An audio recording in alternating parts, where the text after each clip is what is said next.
In today's episode of Missing, we have author Eli Frankel, who wrote an incredible book called Sisters in Death, The Black Dahlia, The Prairie Heiress, and Their Hunter. Lance, what did you think of this conversation? I thought this conversation was absolutely fascinating, riveting. I mean, we have so many moments here that kind of shook our belief of one of the most, if not the most, historical and revered true crime cases, this murder of Elizabeth Short, also known as the Black Dahlia. And our guest today is an amazing producer, an amazing writer. This was a very important book to him. He spent a lot of time writing it, and the proof is really in there. And the book is actually not out for public consumption until October 28th.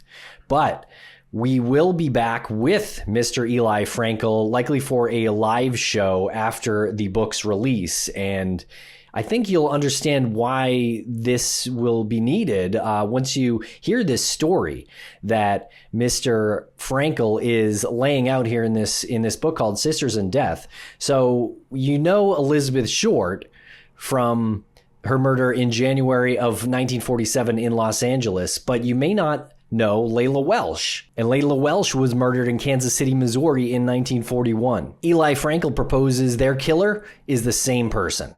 And that person is somebody that he actually names in the book. The intro of the book really tells a lot about the case of the Black Dahlia, and Eli is proposing that Elizabeth Short wasn't found the way that most people believe she was found that morning in 1947. And we have a whole lot more to say about this. We do get into it quite in depth with Eli here, but Tim and I have some thoughts of our own, which we can invite all of you to join us in breaking down this story and just hearing our opinions on the Black Dahlia, Eli's work on it. We're having a live show Thursday, August 21st at 10 a.m. Eastern Standard Time. And that's going to be on our Missing Podcast YouTube channel. So just go to YouTube, type in Missing Podcast or at Missing CSM, and you will be directed to the live show. And you can check out Eli's website, sistersindeath.com, for more information and media coverage on the book. And when you're on sistersindeath.com, you can click on Learn More. That'll take you to the Kensington Publishing Corporation website, kensingtonbooks.com. It'll take you there so you can go ahead and pre-order yourself a copy today. All right, we're going to break real quick for commercial, and we will be back with Mr. Eli Frankel.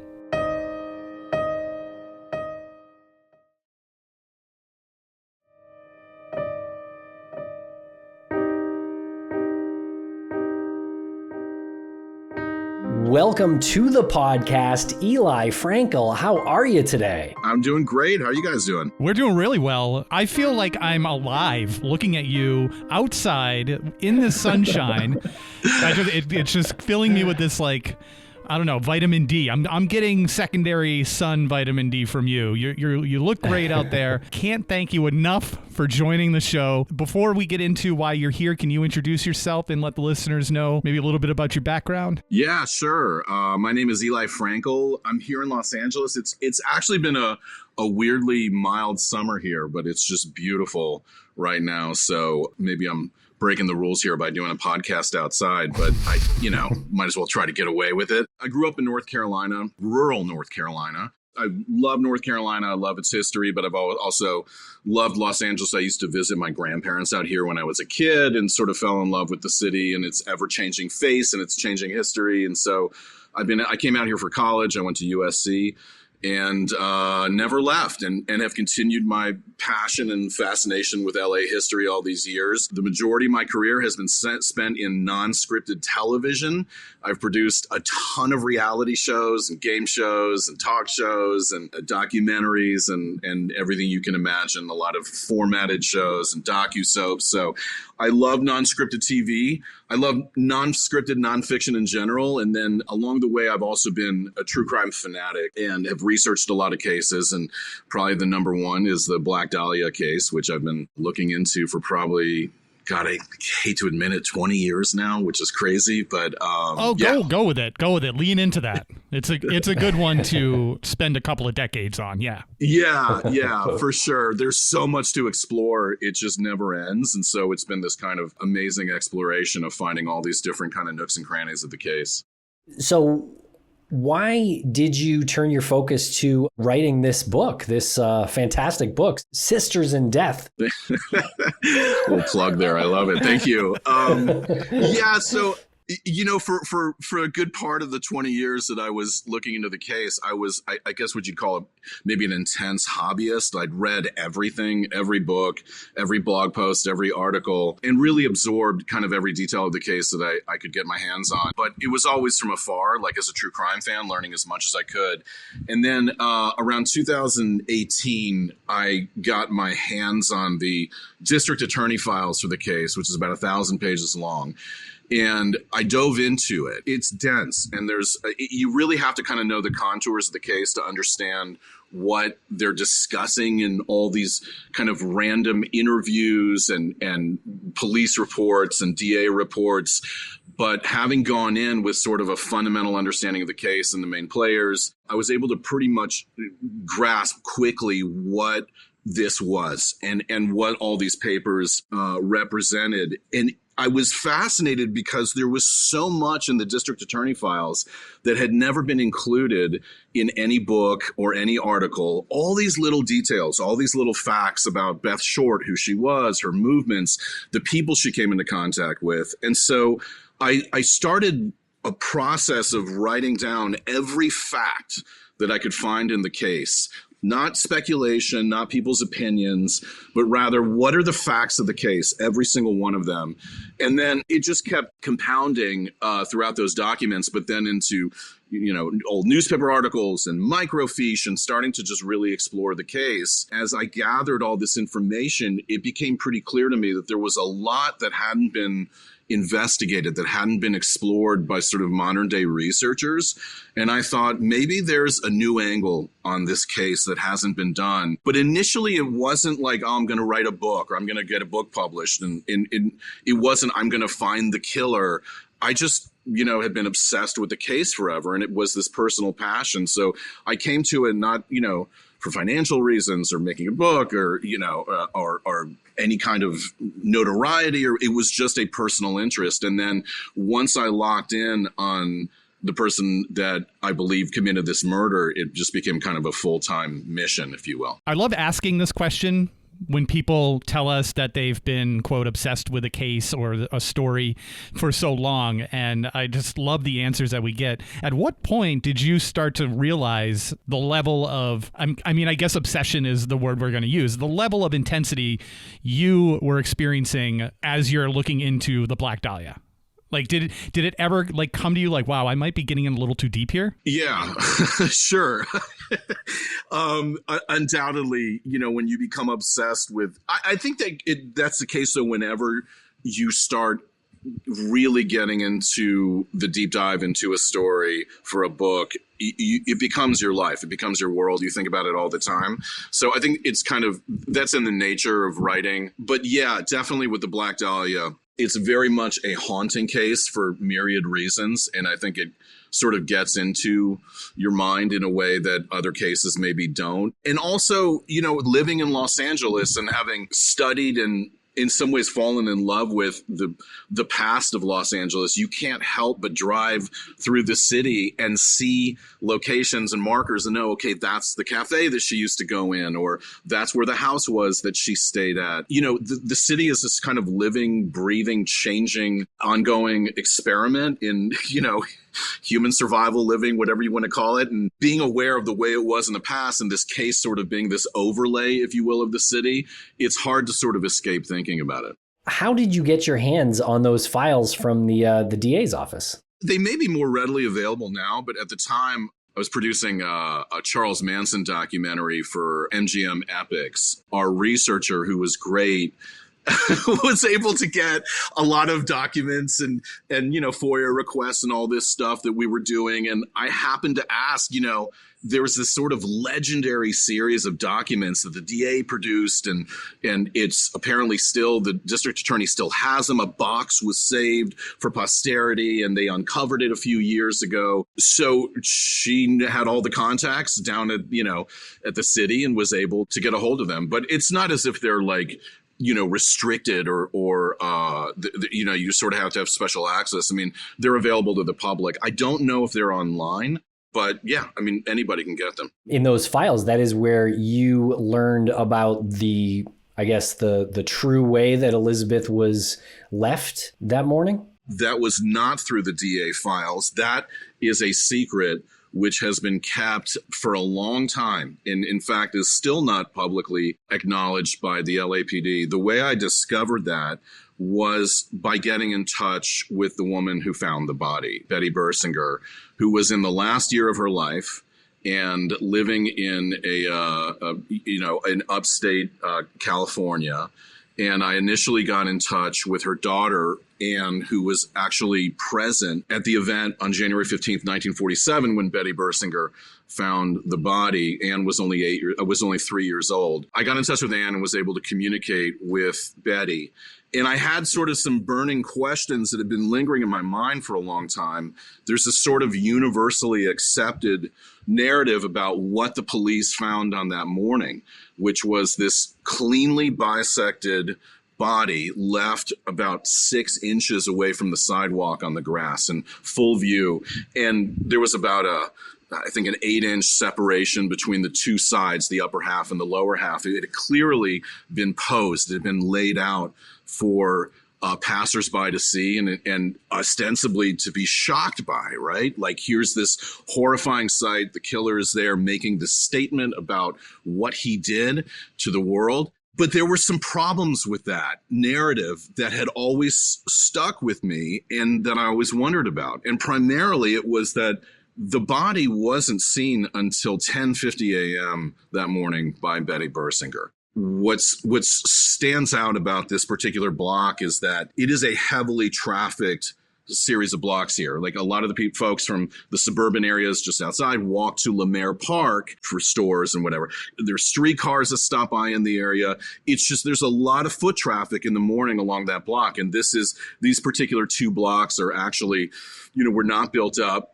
during the war. There were shortages. And so they didn't build up this area. It's literally kind of just these empty lots that stretch on for a couple blocks. And that's where the body was found. What stuck with me, though, was how is it possible that nobody sees this horrifying, shocking sight on the sidewalk until 10:50 a.m. And Bersinger also goes on to describe that there's kids on their bikes in the morning in the neighborhood she saw. That's why she was worried about what she eventually saw and wanted to report it to police. She initially thought it was a mannequin. Well, how is it that she thinks it's a mannequin when she's literally 10 inches away from this thing? I say thing, obviously this is the body of a woman who has suffered terribly, but in terms of the sight of it, it's so shocking. And it is such a horrific sight when you look at the photographs that were taken. How is it that she mistakenly thought this was a mannequin when it's so clearly a human body? And so that's what I wanted to ask her, was not just the sort of standard questions which had been asked in the past about her, but specifically, what did you see? What she revealed to me was shocking and completely contradicts what has been universally accepted as the narrative about that morning and what the LAPD told the public and the press about what they found that morning. Can you, I guess, describe the difference? And was that a holdback from the police? Yes, it still is.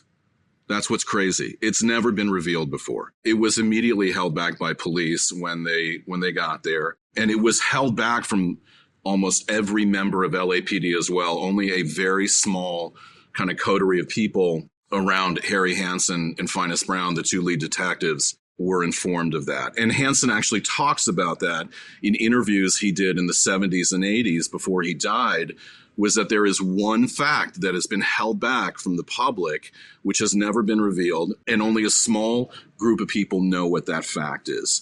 And that's what I'm referring to. So what is the difference in how the body was found? Well, you'll find out in the book, but I'll put it this way. Her body was not displayed 8 inches from the sidewalk in 2 clean pieces laid out to sort of shock the world. Our perception of who the killer is very different after we find out what the truth is about the way the body was left and what the police found that morning. But it is not the accepted narrative that the police sold to the public and sold to the press. It's something they purposely held back in order to determine if a confessing Sam, somebody who claims that they committed the murder, if they would have known the truth about the way the body was left that morning, they would obviously be the number one suspect. They would have become, how do I put this? They would have become a credible suspect, if you will. So it's held back in order to determine if a confessing Sam is potentially the real killer. So what does it tell us if we were to do a little psychoanalytics on the person who killed her? What does it tell us in the difference that it wasn't put on display for the world to see? What's the mindset of the killer in this case now? Yeah, it's super interesting. I think a lot of what has been done in the past has come out of, again, this shocking moment on January 15th, 1947, 10:50 a.m.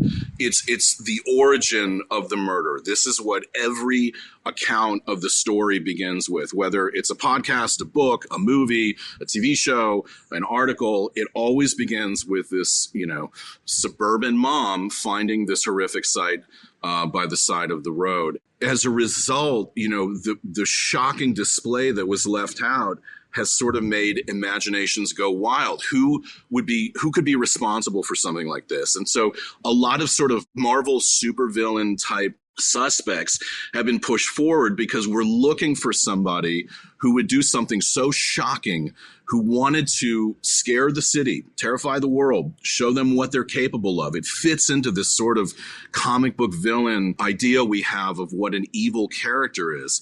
The truth is, it is much more mundane and in some ways fits exactly the pattern of other serial killers, which is that once their work is done, they just want to discard any evidence of their involvement, any evidence of the victim.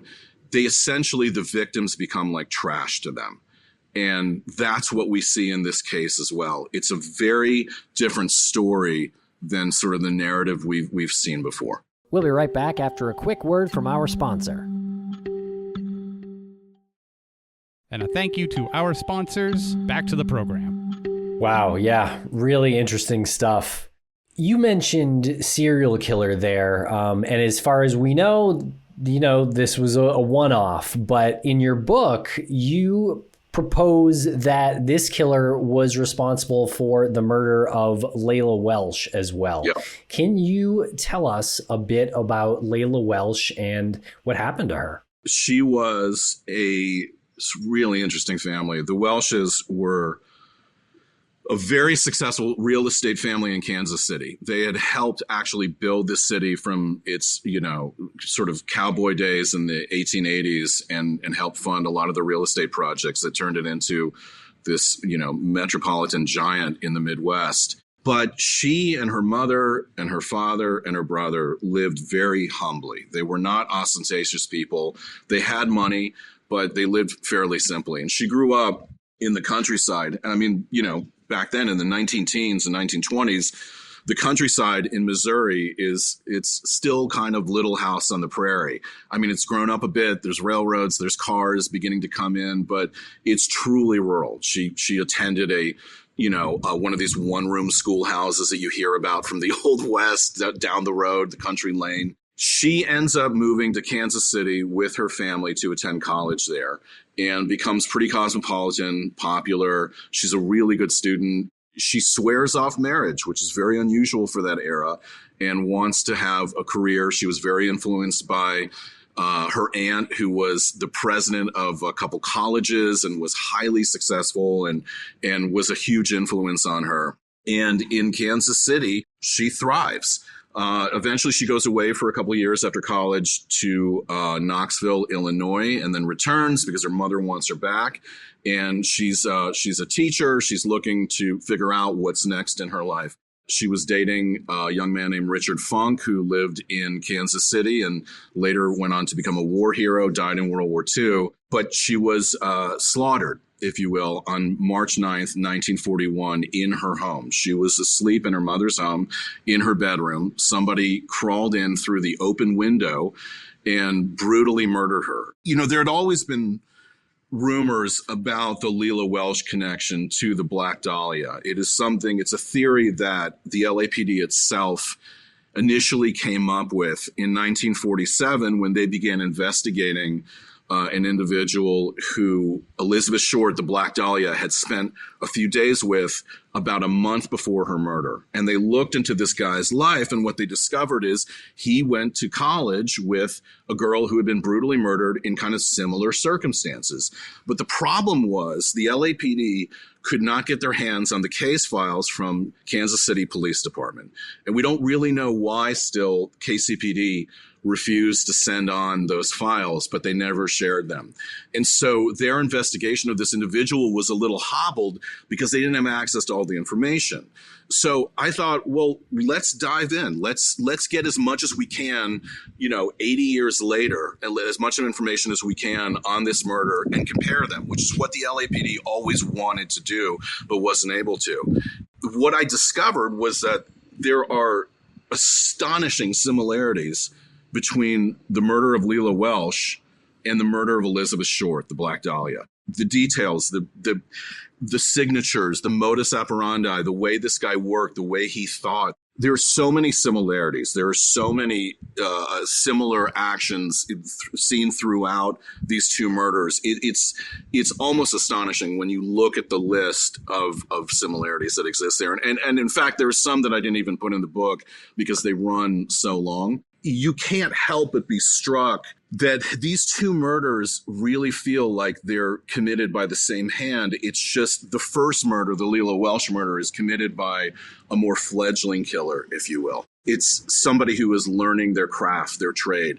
And the Black Dahlia is obviously the result of that 6 years later. People always speculated the Black Dahlia was so horrifying and there's never been anything seen like it before or since, that it had to have been a one-off. This killer could not have committed another murder.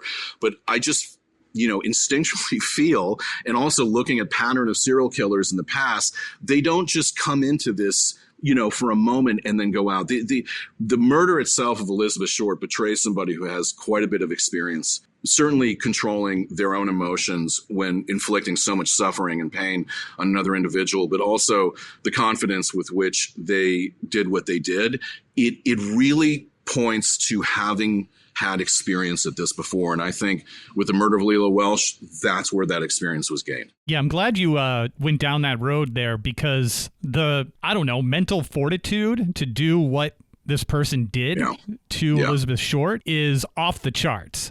And typically when we talk about stories where, a body part is found in like a suitcase and then the rest of the body's found somewhere else, that's to disguise the whole crime. But that wasn't the case here. And I think that's what becomes so sort of monstrous with the person who did it. And you're convinced that this was at least the second murder that this person committed. Yeah. Since you wrote the book, have you started to look at other similar murders to maybe see if this continued after or before? Yeah, so that is a great question. The answer is no. He was in so many places over the years, and especially at the end of his life, it gets real squirrely, and that begs for more investigation. But it is such a laborious kind of other process to look at every murder and every location he had been in over the decades. But I mean, it definitely could be a follow-up. I eagerly would, look forward to being able to investigate that, but it, could be a year and a half, 2 years of work. There's an incident in his youth with his sister that's also investigated or looked into in the book. And so, there's definitely some indication of ulterior violence or potentially murder. But yeah, I mean, I think that his life begs a lot of continued investigation. In Leila Welsh's murder, she was murdered in her house, something that is pretty rare, and law enforcement seemed to only have eyes for her brother as far as the killer in that case. Did they ever look at other people in her murder? Well, certainly KCPD did. The police department was determined to solve the crime and interviewed, I think, up to 500 or 600 people they looked into. I mean, it was an extremely thorough investigation. The city was really freaked out, and the police department was determined to kind of salvage their reputation and bring closure to the case. The problem was the sheriff's department, which had this parallel investigation, was determined to solve the case at the expense of KCPD because there were a lot of politics that the book goes into. There were the dying Pendergast machine that had been in control of Kansas City, incredibly corrupt and criminal, still controlled the sheriff's department and wanted to destroy the KCPD police chief who had been brought in to essentially dismantle the machine. And so they had this agenda of solving the case ahead of KCPD and making the sheriff's department look as if they're the big winner here. They're the agency that can protect you, not the police department, and retain their power. And in order to do that, they needed somebody to pin it on and to essentially railroad into a false conviction. And that they chose George Welsh, the brother of the murder victim. There is no doubt he did not commit the murder. He couldn't have. The evidence completely disproves it. But nonetheless, even though all these circuit judges kept throwing the case out, the prosecution, which was controlled by the Pendergast machine, kept judge shopping and eventually found one who was willing to go to trial. And of course, the trial they lost. It's a fascinating saga to look into. Yeah, I'm typically not a courtroom drama type guy. I do like it, but that's not like the top of my list for interest level. But in your book, that trial was absolutely riveting. That was like you just tossed out this lure and I was some, freshwater bass that just like latched right onto it and you reeled me in. That's great. That was a real-time comparison, by the way. I just made that up. Yeah, that was great. I love it. Can you just take us through like the murder a little bit and then go into a little bit of the trial and just like the investigation and how the defense team came together to rally and beat the charge? So Leila Welsh on March 9th, 1941 is dropped off at 1:30 a.m. at her home at 6109 Rock Hill Road in Kansas City by her boyfriend after attending the circus that night. She goes into her home. Her brother is asleep on the couch in the living room. She says goodnight to her mother. They talk a little bit about the circus, but she basically wants to go to bed. She's got to get up early for church. She wants her mom to wake her up around 9 a.m. for that. She goes into her room, which is just a few small steps down the hallway. Remember, these are pretty modest middle-class homes in the 1940s. They're not big at all. And so she goes into her room, washes up for the night and goes to sleep. About 3 a.m., her mother, Marie Welsh, is woken by the sounds of two thuds. She gets up, she walks in the living room to check on her son, who's still asleep on the couch, turns the reading lamp off and goes to bed. The next morning, her son gets up early to go out and do his real estate work, and Marie walks to the kitchen, prepares some breakfast, and then goes to her daughter's room to wake her up. And what she finds there is an absolute horror show. There is a lake of blood on the ground. She pulls back the bed covers, and her daughter has been destroyed. I mean, it's the best way of putting it. Her head has been caved in. Her throat has been slashed to the point where she's almost been decapitated. And there are mutilations on the body, which are horrifying. She runs out screaming. The neighbors come. Neighbors start screaming. They call the police. They call doctors. It becomes this monumental case. But the thing that really stuck out was there's this trail of evidence that the killer left, starting in the bedroom, outside the bedroom, the window that he had crawled in, and through the neighborhood, including in the neighbor's yard was found a 1-pound horseshoe-shaped piece of flesh that had been carved from Leila Welsh's thigh after she had died by the killer. And his gloves had been left. A pool of blood was found. He had plunged the knife he had used to kill her into the ground right outside her room. It was bizarre. It's one of these rare cases where they're not lacking evidence. They almost have too much evidence.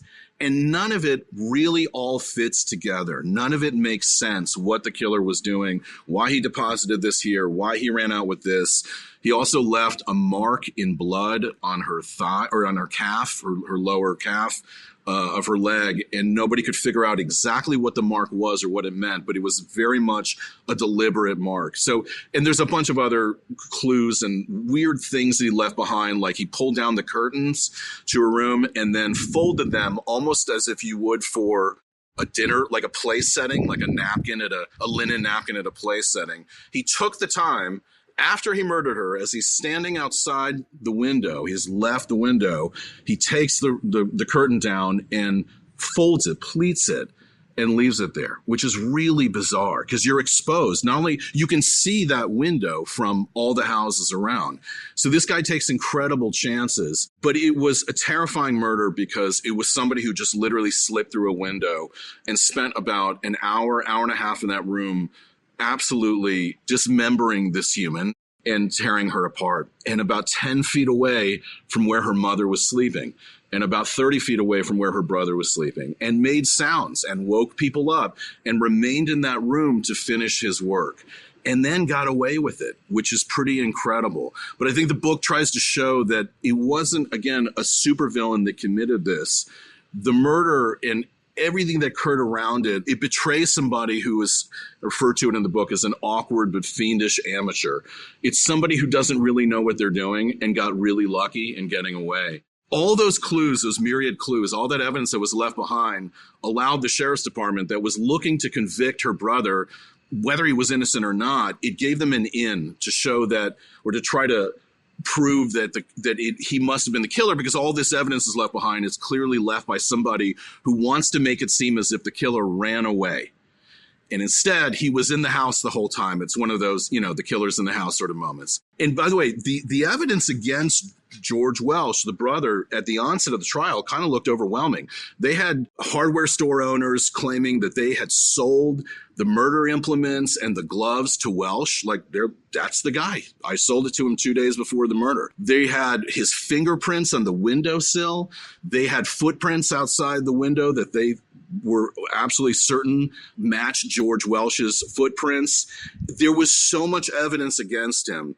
And Marie Welsh, the mother of George Welsh and the murdered Leila Welsh, put together, she had a lot of contacts in town. She had really great relationships, made some calls to pretty much the dream team of lawyers in Missouri in the early 1940s, including a guy named John Barker, who had been the Attorney General of Missouri. Really amazing, talented, experienced lawyers, many of whom would go on to be involved in the war effort soon. And the book gets into it a little bit. There's a lot more to it, but these guys were really accomplished. And they were reformists. They were fighting against the machine. So it becomes this huge political battle. And it's fascinating to see how in 1941 in Jackson County, if you had a determined and somewhat corrupt prosecutor, you were pretty much done. There was no defense that could have saved you, even if all the evidence is against you. What George Welsh's defense team did was, one by one, and in very creative ways, they proved how all that evidence that the prosecution brought forward was not evidence at all, and actually disproved George's guilt, and that a lot of it had been cooked.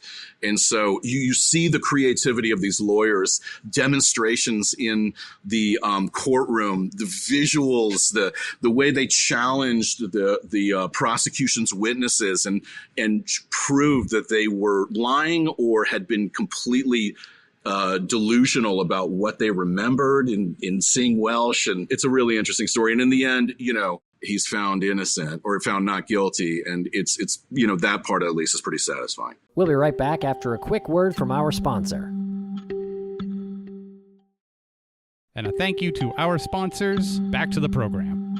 With the whole trial of George Welsh, it just seemed to me like Leila didn't really get any real justice. Now, you said that they interviewed around 600 people. Was your proposed killer of Leila and Elizabeth, was he one of those interviewed? I don't know because I don't have the interview list, but right after the murder, he went back to McCord Airfield in Tacoma, Washington, where he was stationed at the time, and so was out of town. He was a well-known member of the sort of elite Greek, fraternity sorority circles that Leila was a part of.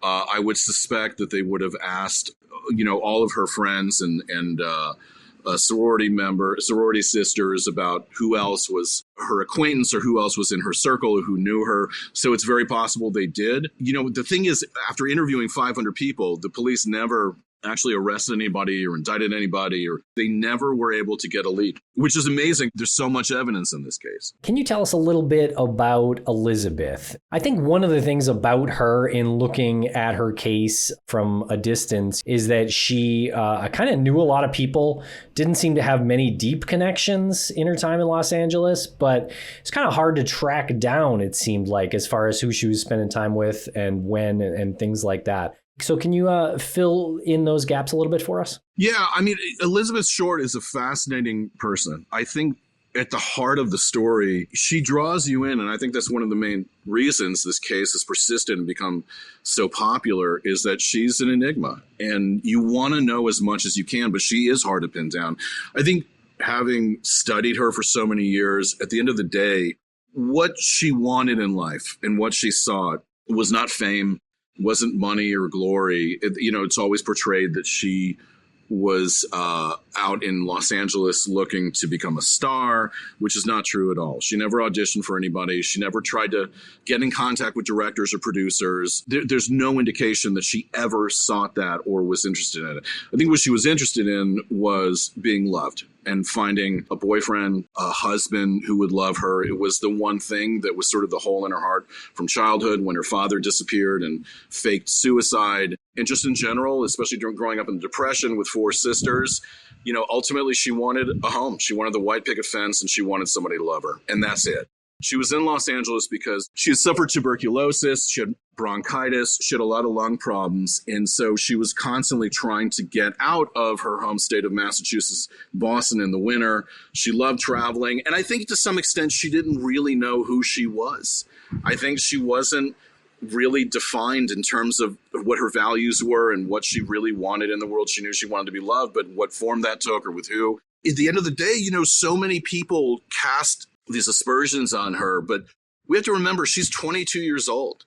When you're 22, you're doing everything you can to find your way in life, maybe have some fun and hold off on settling down or getting a job. It's a time for exploration and some adventure. And I think I said this in the book. I can't remember if I did. But in 1967, she would have been seen as a wonderful free spirit who's going around the country finding herself. But in 1947, she's sort of seen as this, footloose and confused girl who's wandering from place to place. Well, you're 22. That's it's okay to do that at that age. So I think she's in LA because it's warm. She'd been there before. She knew she wasn't going to stay. She knew she was going to leave in a few months. And I think that's a big part of why she didn't establish long-term relationships, is back then we didn't have cell phones. In order to get in contact with somebody, you had to send a letter. And if you leave California and go back to the East Coast, it's highly likely you're not going to see that person for many, many years. So it makes sense that she's not necessarily establishing deep relationships. And again, I don't know why we necessarily want that of her too. Like, why do we demand that she establish some, 5-year, decade-long friendship with somebody at 22 when she's in town for a few months? Like, you have some fun, you explore things, you hope to find maybe something that makes you happy or whatever, and then you move on. And that's essentially what she was doing. So again, I think we need to see her life through the lens of what it means to be an average 22-year-old, rather than these expectations of her as the Black Dahlia. Right. And even when we've interviewed people who have worked on Elizabeth Short's case as well, no one seems to have a good idea. They can't wrap their head around what she was doing prior to her death, because I think a lot of people enter it. I know I did. I entered it thinking that this was a young starlet who was auditioning and trying to be this Hollywood bombshell. And then when you learn the truth, I feel like it's a bit of a letdown. But you have to understand, like you said, she's 22. She's just trying to live a 22-year-old's life. She doesn't have a 10, 15, 20-year plan. She's just trying to figure it out as she goes. When you get past that part, I feel like her life becomes a whole lot more interesting, because now you have separated her from this starry-eyed girl in Hollywood trying to rise up the ranks. Did you find that became the case for you, that all of a sudden she became a lot more interesting once you realized that? Yeah, for sure. I mean, I think the mystery of who she is really intriguing, that it's not easily definable. That's why it's sort of been put into this box. The story's been kind of put in this box where it's, oh, that's Hollywood. That's what happens when you go out. It's the dark side of fame, and that, not everything as it appears in Hollywood. We wanted to fit that box because it's easily understandable. It almost makes the horror of the murder a little easier. It's like you push too far. You went to Hollywood with these seedy people. You wanted fame, and this is what you found. You should have stayed home with mom and done things a little more simply. And maybe that's an easier answer, but it's not the truth. The truth was she's a 22-year-old. Right after World War II, by the way, too, the context of the era is really important. People were on the move. You have hundreds of thousands of GIs coming back from Europe and immediately leaving the Midwest or the East Coast, wanting to recreate their life and coming back out to California. You weren't allowed to stay in a hotel or a rooming house in those years for more than 5 days because there was such a shortage of places to live and to rent. So you check into a hotel, you're out in 5 days whether you want to or not. You check into a rooming house, a boarding house, you're staying with somebody, your time is limited. So when we see that she's making all these movements around town and living in different places, historically, we look back and say, wow, this woman had no idea what she wanted. She's jumping around. She's using people. She's jumping on couches. No, she had to move. She had to change locations. Everybody did back then. And obviously she was looking for a more long-term situation, but that's the way this story lays out, is like looking back historically, so many people have put these expectations and boxed in sort of what her morals must have been and how we should view her. And I think when you really look at it from the perspective of, again, a 22-year-old woman, it's right after World War II. She's trying to find her way in the world. It's a lot more benign and it's more interesting. Like you said, she's a much more relatable figure. And I think in some ways, sometimes people don't want to relate to her, don't want to understand her, because we all know where it's headed. We all know where the story ends.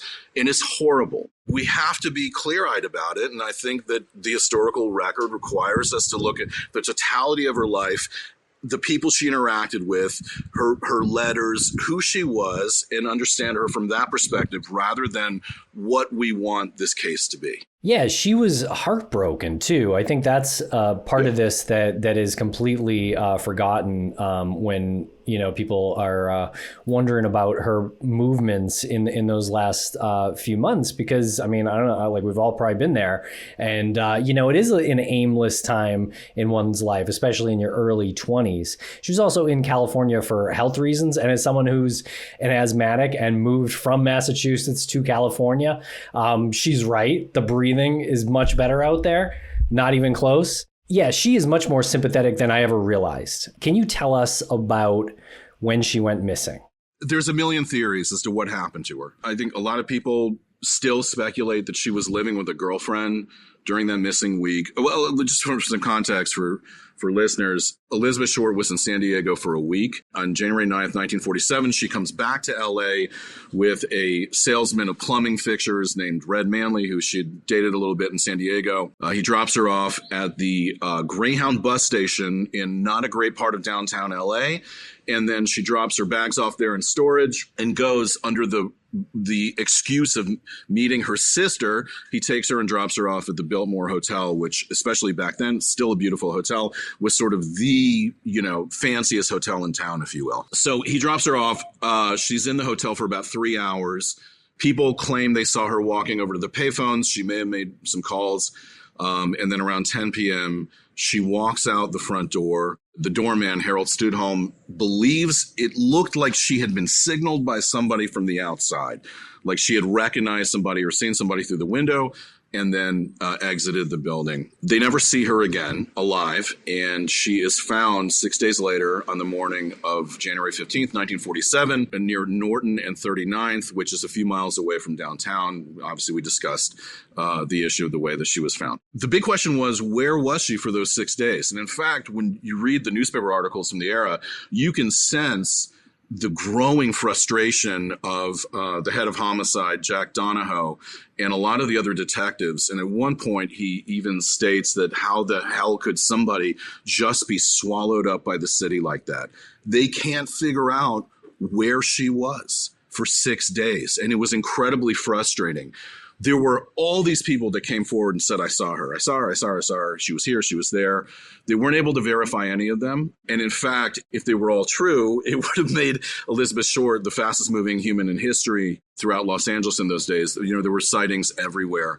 But again, none of them were verifiable. So there's all this speculation, and there still is. Was she staying with a girlfriend? Because she didn't have her makeup bag with her. That had been left in her luggage at the Greyhound bus station.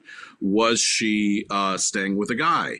The most obvious one is that she was taken on the night of January 9th, 1947, and held for 5.5 days in likely horrifying circumstances. And then finally, on the night of January 14th, she was killed. What leads me to, essentially know that is a really important fact that I dug out of the DA files, which is that every person who knew her stated the one thing about Elizabeth, if you lived with her, the one undeniable fact was that she was extremely clean.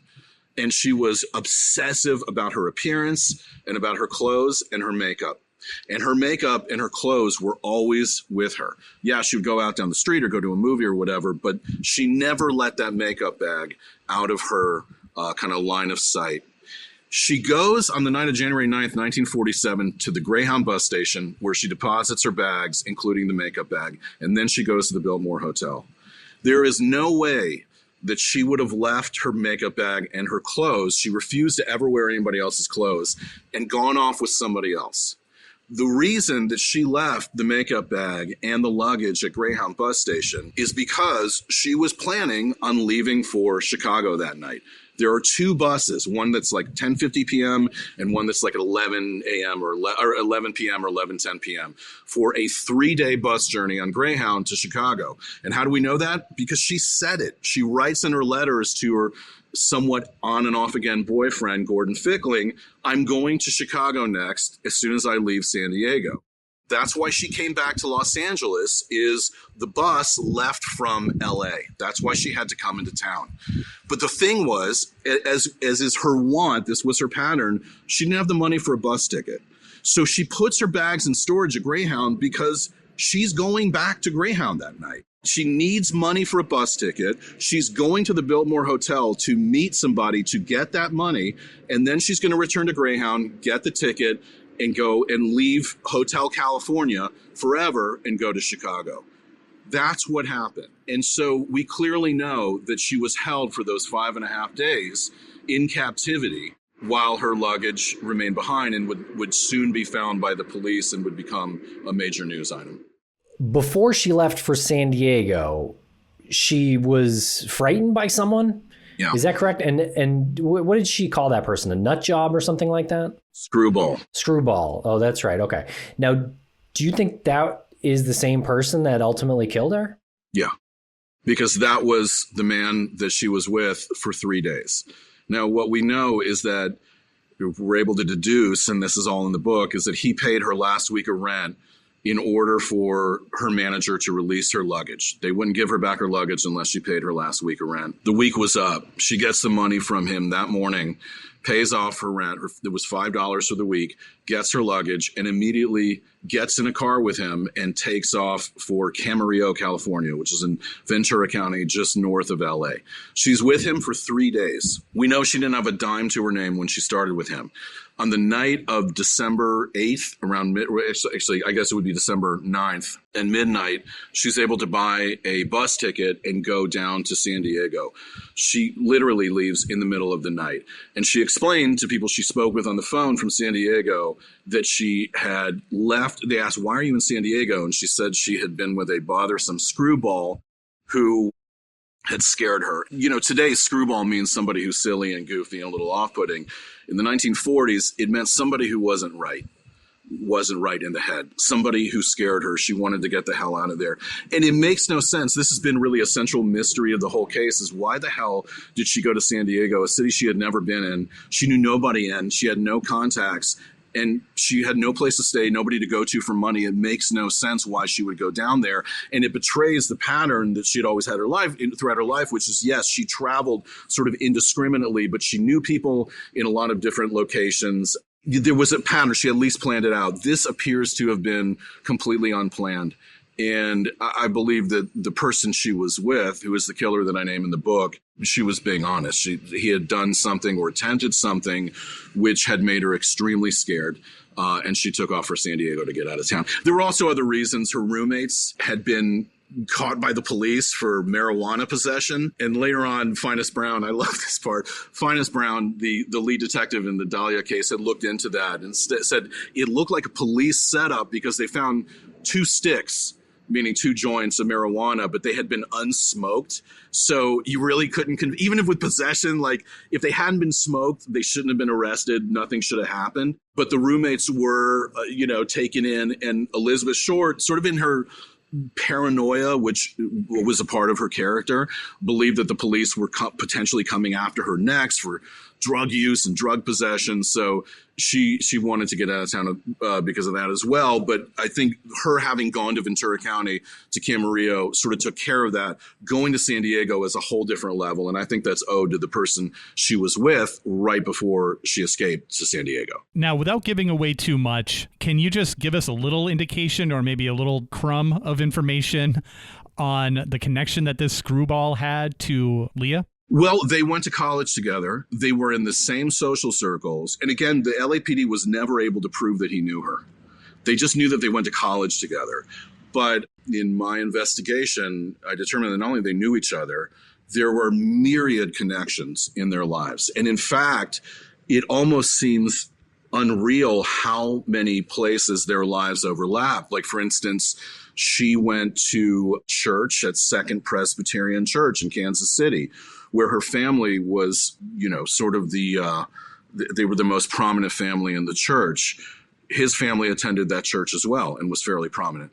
His father, the killer's father, tried to build a home a block, well, actually less than a block, I think 2 lots down from the home that she was at all the time, her aunt's house.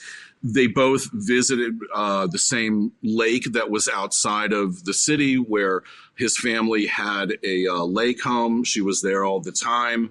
They would have seen her there. It's a very small community. Their families overlapped as well. Their friend circle overlapped tremendously. Again, both of them were in the Greek system at University of Kansas City early on. He was there in his first year when it opened in 1933. She came in 1935. And their fraternities and sororities crossed over constantly. They were in the same groups of people. And in fact, in the book, one of the photos there is him standing next to her best friend in the world, who actually saw her about 2 hours before she was murdered on the streets of Kansas City. And there's a lot more. There's all these crazy connections. It's clear their lives were very intertwined and overlapped in pretty significant ways. Well, thank you. That was a good crumb. Yeah, this has been an incredible conversation. Oh, good. I have just one more question here today, and frankly, we could go on for hours talking about this story. Yeah. I'm curious, this killer that you name in the book, he was supposed to have had an apartment somewhere in Hollywood, but you propose that he was living in a place more secluded in the canyon. Can you tell us about that and how you learned that? Well, it wasn't really that hard to find it. Today with all our amazing technology, we have access to websites that can pull up nearly anything, or at least point you to the archive or the location where that information would be. And voter rolls at that time, which was, it's like you go into vote at the time, you have your name and your address listed so that they can, sign you off. They can, check off your name just like you do today when you go to vote. And in the voter rolls, it had this alternate address for him, which contradicted what the police knew. And apparently they never found out about this. And I started looking into that house and the location, the history of that property. And I ended up getting in contact with former owners of the property who their parents had owned it in the 30s and 40s, and found out that this individual had indeed been living there in the 1940s. That he had a relationship with this family through his father and the baking industry. When you really study this home, you realize how it is this perfectly secluded location to essentially hold somebody without neighbors finding out for 5.5 days. He's totally alone in this place. And it's in a canyon. It's called Benedict Canyon. And it's just north of Beverly Hills. It's literally like 3 or 4 minutes drive past the mansions of movie stars. At that time, Benedict Canyon was this really rural area that was totally unbuilt. I mean, it's wilderness 3 minutes north of Beverly Hills. And there were just a handful of homes that had been built, by people in the 1930s. So I guess wanted totally secluded, almost like mountain cabin kind of feel homes. And 10 years later, by the mid-50s, this area is totally built up. And today it's obviously a very popular area to live in. It's beautiful there. But at the time, it's really secluded. And yet it's so close to the city and all its myriad arteries and, roads to get around. So it is really the perfect location. And there's a real interesting photo in the book of the street at that time, which is, I think, dramatically shows how LA just becomes this wilderness, within a half mile of dense civilization. Wow. Well, I think what Tim said, I just want to reiterate, like we could talk about this for another hour, another 2 hours, because it is such an amazing story. And you did such an amazing job just opening up all of these new details. Thank you. Kind of shocking the reader into or out of what they previously thought they knew about the Black Dahlia and the case and the investigation. So it's just been a fantastic read and a great conversation. But at the same time, we want to be respectful of your time. Absolutely. Well, there's nothing I like talking about more. So if you guys ever have any questions or want to continue the conversation, I'm always available. I really appreciate it. This has been an absolute blast.